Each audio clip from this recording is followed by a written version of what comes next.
Welcome to Ready to Mosh, a podcast all about rock, metal and alternative music. I'm Kev P. And I'm Gem G. Each episode will bring you the latest news, talk about new releases and review gigs and festivals that we've been to. There'll be a smattering of guest interviews and a lot of random chat. As well as the podcast, you can also find us on Twitter and Instagram. Just search at Ready to Moshcast.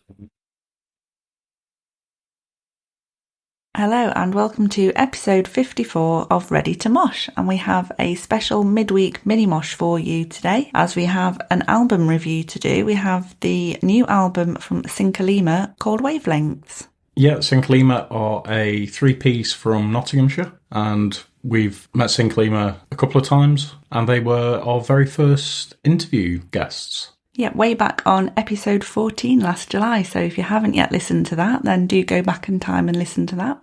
Yeah, I didn't realise it was that long ago. Yeah, this is their second album, and they kindly sent us a copy in advance to have a listen to. Yeah, we've been sat on this for quite a while, and I listened to it quite a bit over Christmas, and then gave myself a break from it because I knew that we'd give it a review before the album launch.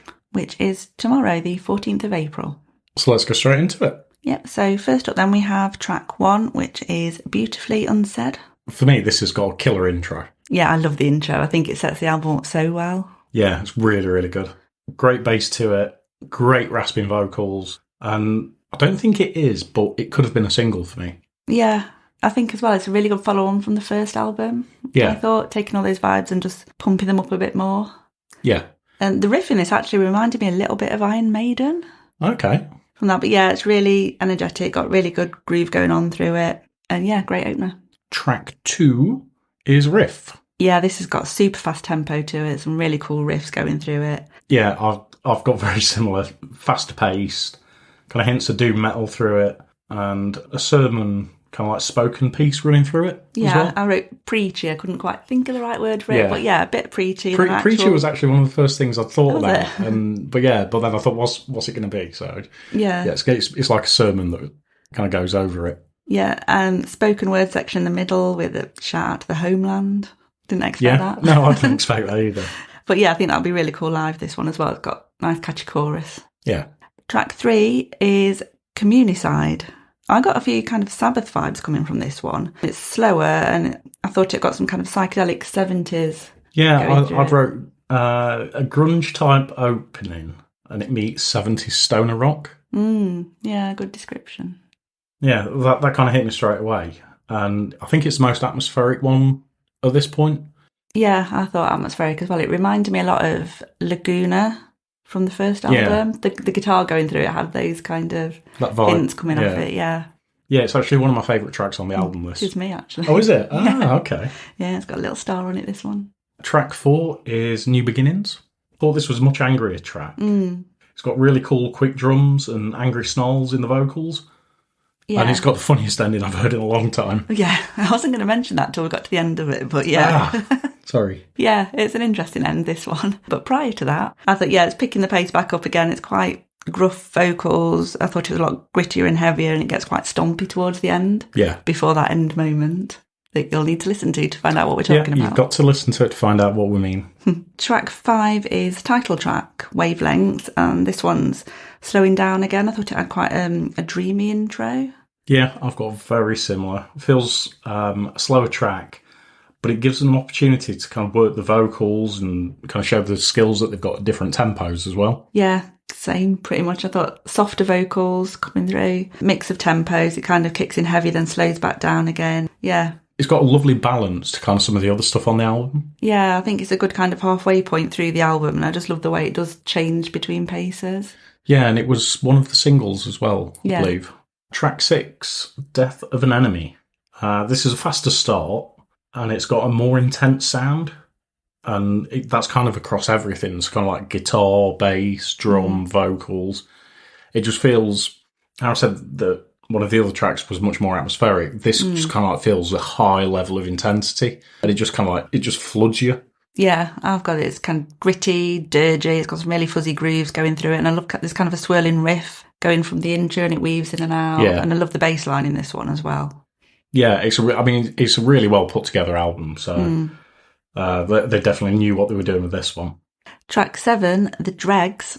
I think it's had quite a gallopy start, and then it goes into a really groove bass line. It's quite fast and catchy, and I can imagine kind of dancing along to this one. It's quite bouncy. Yeah, I mean, I thought it was another quick track, and it's got some great guitar and drum pieces at really intense speeds. It's just absolutely amazing how quick it gets. And it's another track that's got lots of passion and aggression in it. And again, this is another one of my favourite tracks off the album. It is mine. Really? Yeah. That's weird. That's two for two, I think. Yeah. It's be interesting to see kind of like, I've got one, I think I've got another favourite, which is my absolute favourite on the album. So we'll see if that matches up too.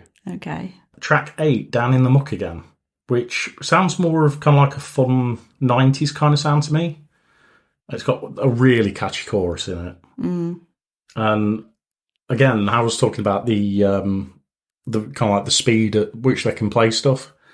This is just ridiculously quick. The ending to this is it's epic. It's some of the fastest stuff I've heard in a long time. And yeah, the guitar drum battle that kind of goes on it'll blow you away. If you love that kind of thing, this will definitely do it for you. Yeah, it got grungy 90s vibes all the way through this one. Yeah. Really heavy, like you say, towards the end. That ended is just epic. Yeah, you just don't think you don't know how or when it can stop. It just keeps going. It's like, what? This is mental. Yeah. An interesting title, I thought, for this one as well. Yeah, very interesting. You don't see the word muck often in a title. You don't know. And it's quite a regionalised thing for kind of from where we're from. Yeah, that's what I thought as well.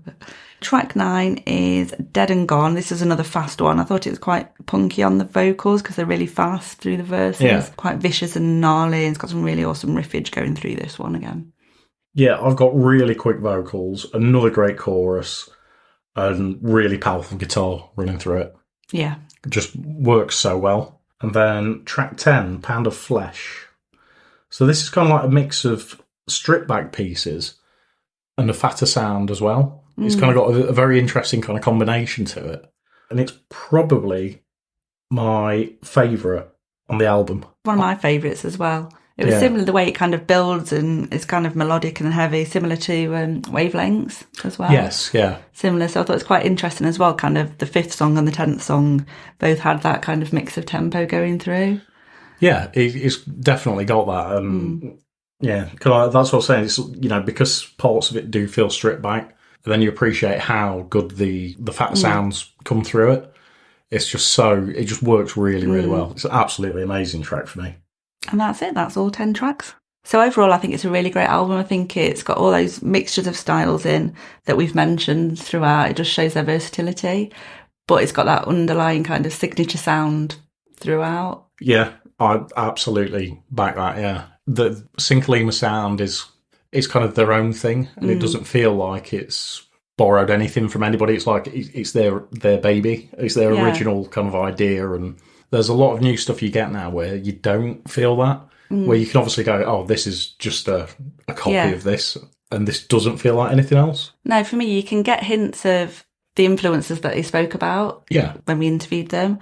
So you get those hints through it, and you can kind of say, well, it's for fans of people of certain sounds and other bands, but it is a unique sound to them. Yeah, exactly. I mean, I absolutely love this album. I was listening to it a lot over Christmas, but then deliberately gave myself a break and started listening to it again quite recently because of this. Similarly, I listened to it when we first got it and then gave it a bit of a break. Over the last week, I've just listened again just to get my notes done and everything, and I can say it's grown on me, but I didn't not like it to start with, if you know what I mean. But yeah, it's really gelling with me now. And I felt a bit similar, like, when we reviewed the Those Damn Crows album, you said it's kind of their sound, but it's just ramped up a bit. This is what this feels like. Yeah, like it's really, they've developed and progressed. Yeah, it's a really good progression, and it's really well produced. Yeah. I think the production on this is really good. And it shows exactly what a Syncolima can do. One thing I do really like about this as well is it's only 10 tracks long, and it feels like they could have done a lot more if they wanted to.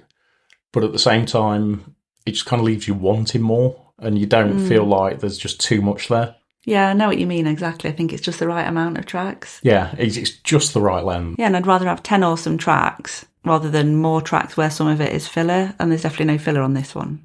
No, there's none. And that's the problem with a lot of albums now, where you do get that, but with this you don't. Right, marks out of 10 then. I am going to say 8.5. I've gone for 8. So, yeah, and considering that this is a second album from a relatively small band who have outscored a lot of big-name bands. Yeah, good point. I think that's pretty impressive. I mean, it's got our recommendation. Absolutely, yeah. Out tomorrow as the episode goes out, so go and check it out. Well, that's it for the Mini Mosh. Hope you enjoyed that, and I hope you go and check out the new Syncolima album. It's definitely worth it. We will be back as normal on Monday with a full-length episode.